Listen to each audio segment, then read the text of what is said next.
In 1960, Claes Oldenburg lived on the Lower East Side of Manhattan, then a neighborhood of dilapidated buildings and garbage-strewn sidewalks. It inspired him to create a body of work called The Street. It grows out of the surroundings. My focus was not on abstraction that had dominated the scene. We really looked at the street and our surroundings in a theatrical way. Curator Ann Temkin. All of the works were made of cardboard, they were crumpled, they were torn, they were cut. Even the way that the materials were painted with black paint around the edges made it feel like they had been charred, left over from having been in a fire.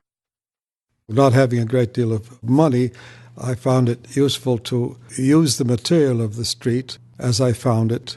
There was always a lot of cardboard around in New York City, and in those days the garbage bags were made of burlap, and you could sort of swipe one and take it home and turn it into a figure. The street sculptures were part of what Oldenburg called his metamorphic material, works he created after deciding to give up traditional figure painting. The figures and the objects were part of a vision of the Lower East Side. So they were not realistic. They were extremely altered figures, and they were based on children's drawings and drawings I had seen on the streets, and just my fantasy of drawing as if I had never drawn before. The figures were suspended from the ceiling, which, if you looked at a street scene and instead of having the people attached to the ground, you had them floating. That's the effect that you had. And that also made it possible for them to move slightly and change positions. So it was a kind of imitation of life. In 1961, Oldenburg rented a storefront at 107 East 2nd Street, where he both made and sold art. The stores of the Lower East Side, at that time anyway, were quite fascinating. The way things were displayed. Oldenburg created a dialogue between his handcrafted art objects and the fixtures of a real store. At the heart of the store was this particularly lumpy-looking sculpture called cash register. Well, of course, you need a cash register if you have a store, right? The one rule of my work is that it must not have any function. It must be completely form. I begin by removing the function of the thing, because its true function is to become an artwork. Assistant Curator Paulina Paboja. Oldenburg is this voracious consumer of images, so he was always flipping through newspapers and magazines. And if you look at this sculpture, it seems as though the 9 is the last digit of some unbeatably low price. He limited his palette to 7 colors that were straight from the can, and he applied them in successive layers so that the colors didn't blend or mix. By adding paint to the sculptures, he's kind of unifying these two mediums that really, up until then, had been kept apart. Oldenburg created the large-scale soft sculptures, Floorburger, Floor Cone, and Floor Cake for the 1962 installation of The Store at the Green Gallery in Midtown Manhattan. It seemed perfectly natural to me that if you're going to make sculpture out of real things around you, then why not try to make them soft so that you could push them around and they'll change shape. They all had to be stuffed. That was a very important thing. Oldenburg's then-wife, Patty Muha, sewed the canvas sculptures, and then he painted them. We didn't make them downtown and bring them up. We made them in the gallery. Curator Ann Temkin.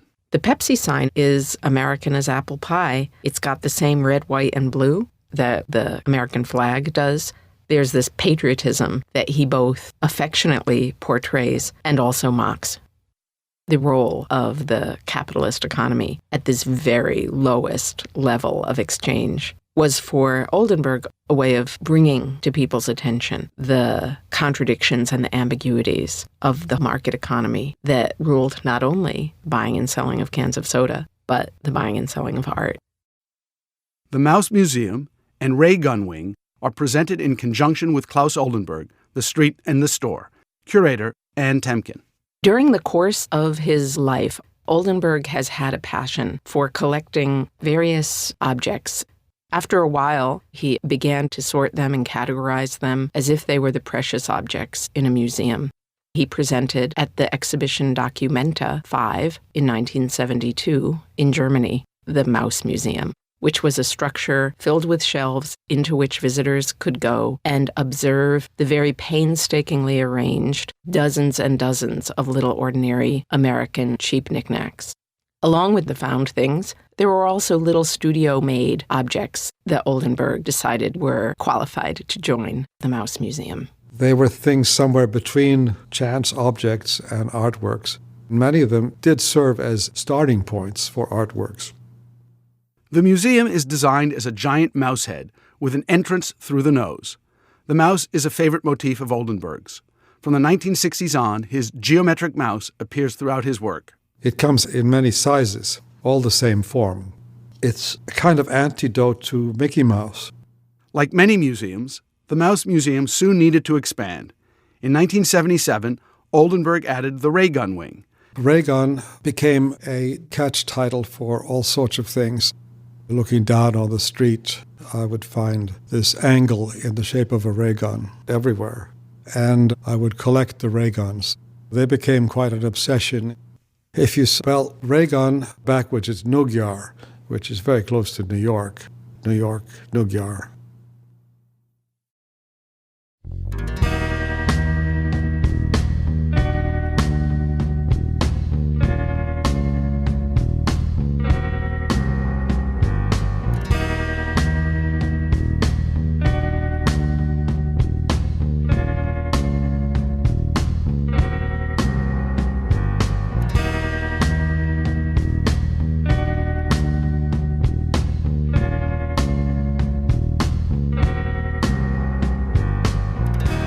This show is about living in the 60s and the works that came out of the 60s, which look the way they do because I reacted to certain different places and times during the 60s. In the beginning, we were just going to look back at the 60s through the Mouse Museum, and then it developed into examples of the artwork of the 60s and so on. And so the Mouse Museum is still a part of the exhibition. That is a very important part of it. But then you have real works from that time to supplement the works in the Mouse Museum. So it's a kind of a complex idea. But it started with the Mouse Museum.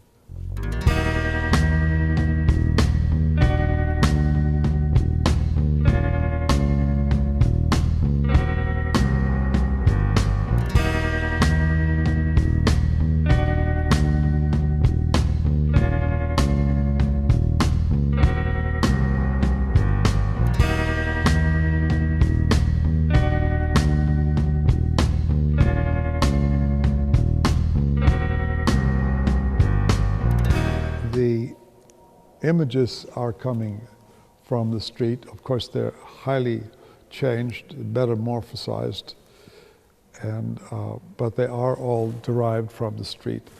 For example, this head, which is hanging here, is really a garbage bag from New York. It should relate to the corner here, and it looks good. Like it shouldn't stand straight. It should just sort of drunk. When you make art, I think you want to put the human experience into it, and I think that the only thing that really saves the human experience is humor. I think without humor, it wouldn't be much fun.